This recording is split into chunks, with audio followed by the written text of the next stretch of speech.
High school football is back, and you are watching In the Trenches on the SFBN, your #1 network for high school sports and info. Stay tuned as we will be previewing this upcoming high school football season.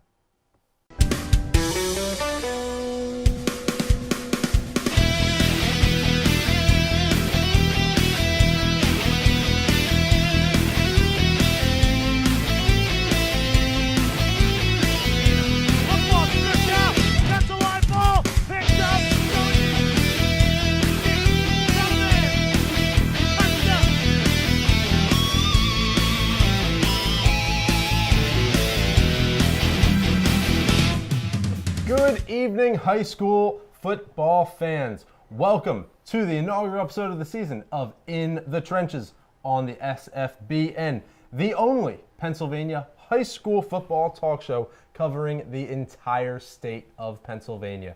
My name is Richie Blyweiss. I'll be your host this evening. I am joined by my co-hosts and football analysts, Corey Sharp, Mike Palmer. Gentlemen, welcome to the show. Thank you. Thank you. First episode of the season, the excitement for what is coming up in the state of Pennsylvania could not be higher right now. Throughout this entire season, we will have special guests, we will have some coaches, we're going to talk to some different assistants, some players throughout this entire season. But tonight, as a special treat for you viewers at home, we are going to be doing a full statewide preview for the entire state of Pennsylvania for what you can expect in this football season coming up. Guys, I don't want to waste time here. We have a big state, big districts coming in, and I want to start off right at the bat. I want to get into District 1 right now. Such a big district. We're talking Bucks, we're talking Montgomery, Delaware, we're talking Chester counties in this. Now, football, we talk about a lot of turnover. A lot of turnover in high school football. But we have to start off, where else can we start but with the defending champs, District 1 6A champs, I should say. North Penn, head coach Dick Beck. They're just always competitive. Mike, I'm going to go to you on this one. Well, North Penn has been the premier powerhouse through the last decade in District 1 6A. However, they struggle against the teams in the other conferences in District 12. North Penn went 14-1 last year, but fell short to making the championship. Lost to St. Joe's Preps in the state semis, 35-25. And that's the difference maker, because when you're playing against teams and you're a powerhouse team in District 1, you need to compete at a 6A level. And the problem was, in week 0, when we first started, we thought North Penn was going to be the favorite. But LaSalle College High School came out of nowhere and put a pretty impressive win against North Penn. And, I mean, North Penn's got a top returner, DN, tight end, Owen Thomas, had a great game against LaSalle, but it just wasn't enough.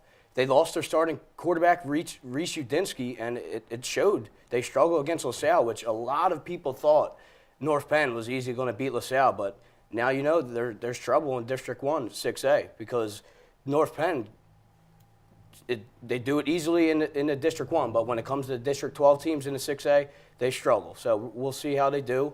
And they have new returnees and new additions from PCL District 12. Archbishop Ryan grads, two all-Catholics went to North Penn this year, and see if they can really make a difference in advancing the 6A further. And that's what we got to sit here. Never easy when you lose your quarterback, though. You talk about Udinsky goes to VMI now.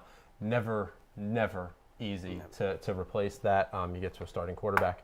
I think it's safe to say, North Penn really has to be the favorite as we look into District 1. But another team in 6A, Corey, I'll go to you. Team in 6A you think really could make a run at the title here? Yeah, I want to talk about two teams, Richie. One being Plymouth Whitemarsh, who was 6-1 last year in their conference. They're losing their starting quarterback, Joe Strobel. He threw for over 1,000 yards last year.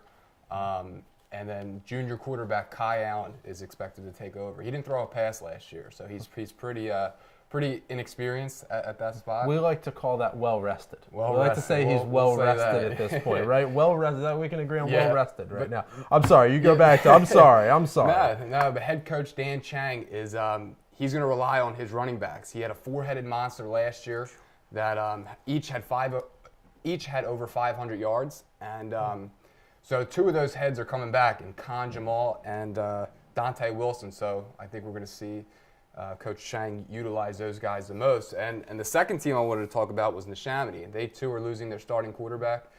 Mason Jones, he averaged 229 yards a game last year, 33 touchdowns. That's a pretty big loss. They do have 6 quarterbacks rostered for this year, and the only senior listed is Billy Clark. So we'll see. I guess he'll have the edge as of now, being a senior.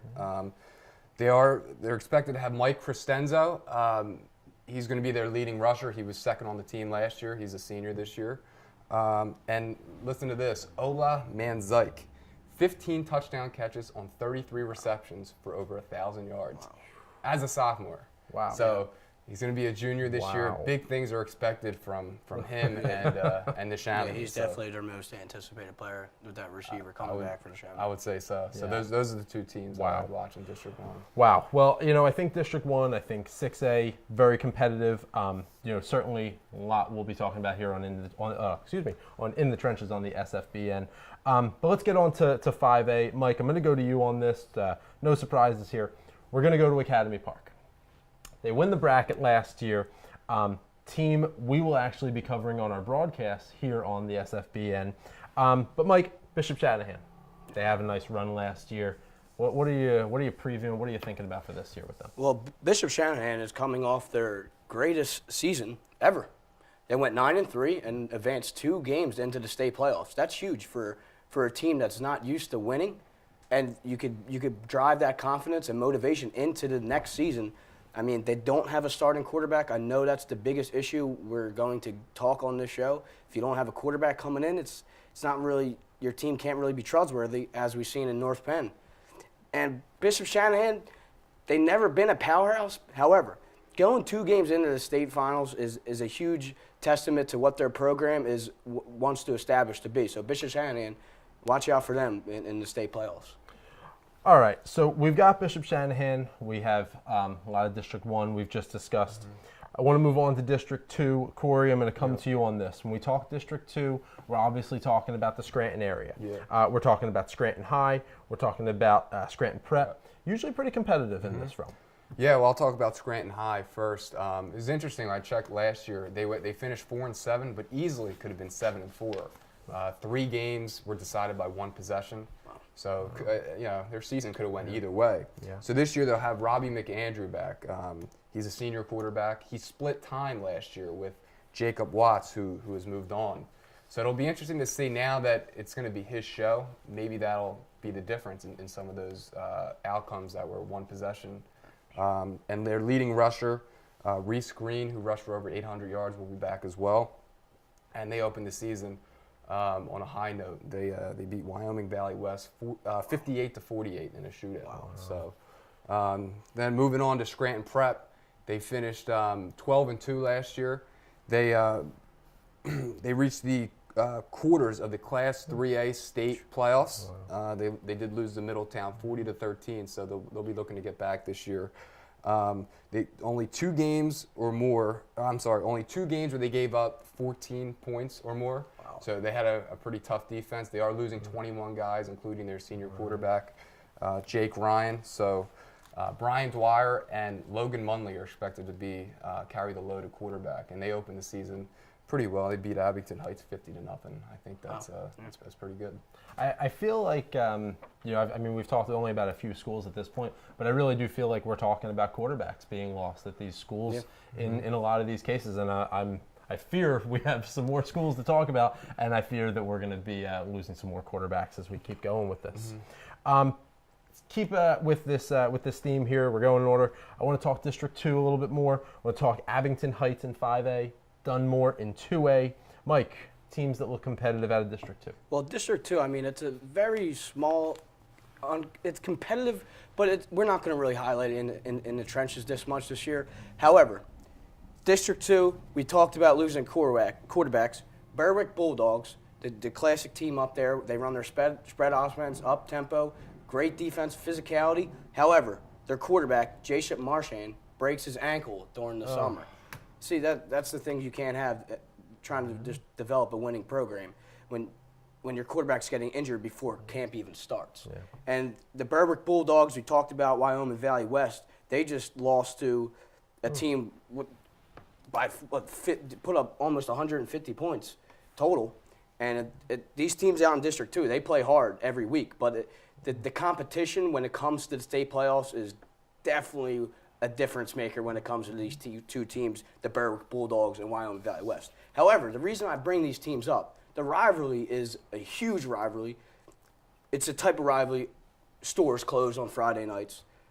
Everybody goes to the games. And that's the reason why I want to highlight the Berwick-Wyoming Valley West rivalry, because if you can make it out to that game, it's definitely gonna be an exciting matchup.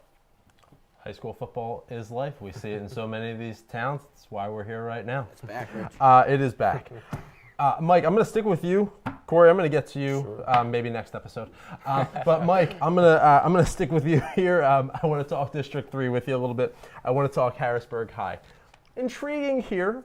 Intriguing teams. Harrisburg High, last year's runner-up in 5A. But we have great teams in Berks County. We talked Governor Mifflin at this, and I'll let you get a little bit more into that. Well, Harrisburg High just had one of the most impressive wins we've all seen, whether you are a high school analyst, college analyst, or even just a football fan in general. They just beat Emotep by 35 points, and that's impressive because Emotep has been the top-tier publicly Philadelphia team the last 7 years. And Harrisburg High, they just get good players. They don't have 50-plus guys. Yeah. You look at their school picture, they all fit on one bench, and that's what you like to see. And they have a close-knit, structural football team, and they showed it on primetime football against Emotep, blew them out. So Harrisburg High is the one to watch for you. Yeah, absolutely. All right, Corey, I told you I'd come back to you, and it's not even next week's episode, but I told you I'd come back to you. I want to talk Berks Catholic, Shippensburg. We're talking 4A at this point. Yep. What do you got? Yeah, Berks Catholic, they finished 12-2 last year, so a really strong season out of them. They'll be looking to Cooper Lutz. Over the last 2 years, 1,600 yards rushing and 24 touchdowns. So this being his third year, around the block, I expect those numbers. He'd have them this year alone. So junior quarterback Terrence Durr. So as a sophomore last year, he completed over 65% of his passes and threw for 14 touchdowns as a sophomore. That's what you want as a sophomore. Exactly. Absolutely. So he can only get better as he gets older and stronger and smarter. Absolutely. So Berks Catholic, they forced 26 turnovers last year. So fumbles. So they're around the ball. They're ball hawking on defense. Absolutely. And they roster 70 guys. So they got fresh bodies moving in and out. So it's like those old recess rules. He who has the ball makes the rules, I guess. Is that it? Yep. Is that it? And another team I wanted to speak of real quick is Shippensburg. They have a really good quarterback coming back, Carter Van Scoik. He threw for 200 yards a game last year, 25 touchdowns. However, he is losing his top target in Cody Gustafson, 83 catches, 1,500 yards, and 15 touchdowns. Wow. Now, it is fantasy football season. That's a guy you're looking at in the I think we first call round. those. I think we call those Madden numbers. Don't we call those Madden numbers, right? Yep. So they're losing one of their top guys. So Adam Hauser, who was second on the team in receiving last year, will look to kind of take over Gustafson's role as Van Scoik's top target. Yeah. All right, Mike, I'm going to come back to you. I want to talk District 4. I want to talk Southern Columbia. We're talking about the 2A class here. Impressive run last year. State run. They get all the way to the state championship game. Mike? And they lose. Hey. Right. That's it. Having a discussion about a 2A team is huge. Everyone pay attention because Southern Columbia is 90-9 since 2010. That's just a testament of what they want to establish as a top-tier program in a 2A school. I mean, last year, 15-1. Their only loss was the state title game to Steel Valley, which is probably their biggest rival in the 2A programs. And their quarterback, Shane Hollenbach's back for his senior year. He had 2,400 yards passing and 24 touchdowns. So if you get that production from a guy like that, senior leader, I think Southern Columbia will be the team to talk about this year in the 2A District 4 division. So watch out for them. All right, let's go. We're going to really speed through this. We're doing our preview show. We've got to get to the whole state. So I'm going to go District 5 and 6 really quickly. District 5, we're talking about the southwest part of the state here. They only have 2 teams last year in the state tournament. We'll see if there's any noise that really comes from there. But I do want to go to District 6. You've got Bishop Guilfoyle, Class A state champs, of course, State College. Always the best big school. I think that's. I think I'm throwing out some fighting words there a little bit when I say something like that. I know I'm upsetting somebody at home right now. But Central Martinsburg, nice run at 3A. Really good run. 3A, they lost to the eventual state champions. They lost to Beaver Falls 14-7. So they went pretty far last year. So I have some good news and bad news for Central Martinsburg. We'll start with the bad news. When we talked about fantasy football earlier, how about these numbers? Alex Hohenstein, running back, 2,500 yards on the ground, 42 touchdowns. Wow. So that's wow. So that's a big loss. And he's also there. Like I said, he's like a utility man. So he played two ways. He played on the defensive end. He 81 tackles, second on the team. However, I do have some good news. Jared Smith is coming back. This is going to be his senior year. So he led the team in tackles, also a two-way player. 87 tackles last year, 23 of them for loss. So he really was able to penetrate through the offensive line of his opponents. And he was second on the team in rushing with 543 yards. So he's going to have to channel his inner Hohenstein if Central Martinsburg wants to get back and win the 3A. Right. That's the type of guys you rely on in those lower divisions. The two guys that go both ways, you need them to carry through the playoffs. Absolutely. Let's get out towards the Pittsburgh area. Let's talk District 7. Always some solid teams out in that way. I see you out there, Pittsburgh area. 6 state football championships. There was a District 7 representative in 4 of them. That is my definition of powerhouse right there. Yeah. Mike, I'll go to you on this one. Well, the first one we want to start off in the 6A is Pittsburgh Central Catholic, who lost to the eventual champs, 6A state champs in Pennsylvania, St. Joe's Prep. They were obviously the favorite with running back DeAndre Swift. However, you go down to 5A, West Allegheny's right there in it too. And then 3A, Beavers Falls, as we just talked about, they won it all. 2A, Steel Valley, we just talked about, beat Southern Columbia. Southern Columbia was undefeated going into that game. And then 1A, Clareton beat Guilfoyle. And that's all District 7 teams. So if they could keep working hard to get to that level of production, then I don't see why 4 of those teams can be state champions from District 7. So, absolutely. Well, now, again, we said this is our preview show, as you at home have been enjoying, hopefully. I want to run through this really quickly. Districts 8, 9, and 10. We talk District 8. We're talking about the Pittsburgh Public School District here, smallest school district in the PIAA. Basically, at this point, combined with 7, I don't see us discussing them a whole lot. I would love for them to give us some big reasons so that we can talk about them right here on In the Trenches on the SFBN. District 9, also pretty small. No team makes it past the state quarterfinals last year. Great movie, though. There you go. There it is. Great. If we can combine it all, that would definitely work for us. District 10, talking about the northwest corner of PA. Solid teams.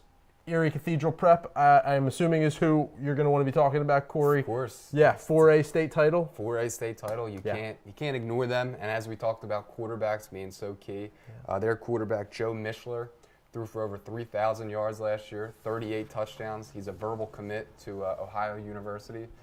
And we say, this year with the Philadelphia Eagles, the Eagles are going to go as Carson Wentz goes. Well, Cathedral Prep goes as Joe Mishler goes. So him being back, they're pretty much the odds-on favorite again. Yeah, I think if we're gonna really play to our viewers at home, I think we have to go with the Ohio University. The Ohio. It's not gonna work for him. It doesn't work. Not yet. Doesn't work. Not just yet. All right, District 11, always state title contenders across the board. Talking back in the East, you think Parkland? You think 6A level? But we have to also talk Bethlehem Catholic, not too far from us here. Powerhouse, real good team in 4A. Well, Bethlehem Catholic had a very interesting year. I mean, first of all, they have an interesting name, the Golden Hawks. You can't beat that name at all. But their head coach, Joe Heinrich, actually went down for a leave of absence, left them prior to the season, and their offensive coordinator, Kyle Haas, had to take over. And when he takes over, he goes 11-4. So Bethlehem Catholic, without their head coach, still had a fantastic record. Now their coach is coming back. We'll have to see if they can reestablish themselves and see if they can take it over again. That's what I want to see. Absolutely, absolutely. Well, we certainly got a lot to look out for. We're going to talk District 12. We're talking Philadelphia Public. We're talking the Catholic League at this point. The district's had a ton of success. Football, basketball, since they joined PIAA. Corey, got to talk Public League, got to talk Imhotep. The question, I guess, we're wondering at this point, are they still the top dog? Well, they should be. However, we talked about it earlier, Mike, Harrisburg pretty much destroyed them in their first game. They beat them pretty good, so they're not off to a great start. I mean, last year, their defense, they averaged giving up just under 6 points per game. That's pretty ferocious on the defensive end. They're losing 24 guys, and 17 of them played defense last year. So the new wave of Imhotep players are going to have to come in and play with that same intensity they did last year. So they do also have a three-headed monster at running back that's coming back. Asheen Young, Chris Wells, and Christian March. So look out for those three guys to really carry the load offensively for Imhotep. Absolutely. Let's round it out here, gentlemen. Let's talk Catholic League. Mike, I'll come to you on this one. You've got two big schools here. You got St. Joe's Prep. They win the 6A state title. You've got Archbishop Wood. They win in 5A. Question, I guess we're all wondering, can these two do it again? And who else looks good in the PCO? Let's not forget about some of these other teams we've got. Well, first we're actually gonna go down to Florida because that's where Archbishop Wood was in week 0. That's what we call it, and they got the win, 14-13. You usually don't see a close win from Wood like that. However, when you're playing against teams all over the country, you need to show what you're capable of doing, and that's what Archbishop Wood did over the weekend. So, I mean, Archbishop Wood, they're easily the 5A favorite. They will win it all. And the problem being with them is when they get to the state finals, they're having problems replacing their center, which is a huge problem. Obviously, we talk about quarterbacks, receivers, playmakers, but you can't forget about the guys in the trenches. So, I mean, I like that tie-in. Well thank done. you very much. So the center, they need that replacing, and they need to replace the wide receiver who just went to Georgia. So that's two things for Archbishop Wood, but I still think they're going to win the Catholic League Championship in the 5A, so they'll be okay there. We'll see how they do in the state finals. However, St. Joe's Prep in the 6A, they're the obvious favorite. They just need to replace one of the best running backs we've seen in a long time, DeAndre Swift, who's now another Georgia player. So you see all these high-impact players, performers, going D1 SEC. This league, District 12, is what football is all about. And St. Joe's Prep, heavily favored in 6A as of now, but don't forget about those LaSalle Explorers. They just had a very impressive win against North Penn. So once again, St. Joe's Prep and LaSalle, that rivalry is back, and that's what we got going on in District 12. The same three teams. It happens. That's what happens, and I'm excited. So we live for this. Yeah, that's it. Well, gentlemen, we have to wrap things up on our statewide preview here. But what great talk on our first episode here in the trenches on the SFBN. Now, for those of you at home watching, thank you so much. Just a reminder to you, we will be back on here every Monday night on Facebook Live. We'll be giving you Pennsylvania high school football recaps, analysis, and predictions. But in the meantime, before that next episode hits, be sure to check out our website, www.thesfbn.com, for all of your high school sports information, including our upcoming broadcast schedule. But, gentlemen, I thank you both again. For Corey Sharp, for Mike Palmer, I'm Richie Bleiweiss. Thank you so much for joining us on In the Trenches on the SFBN. Be good to each other.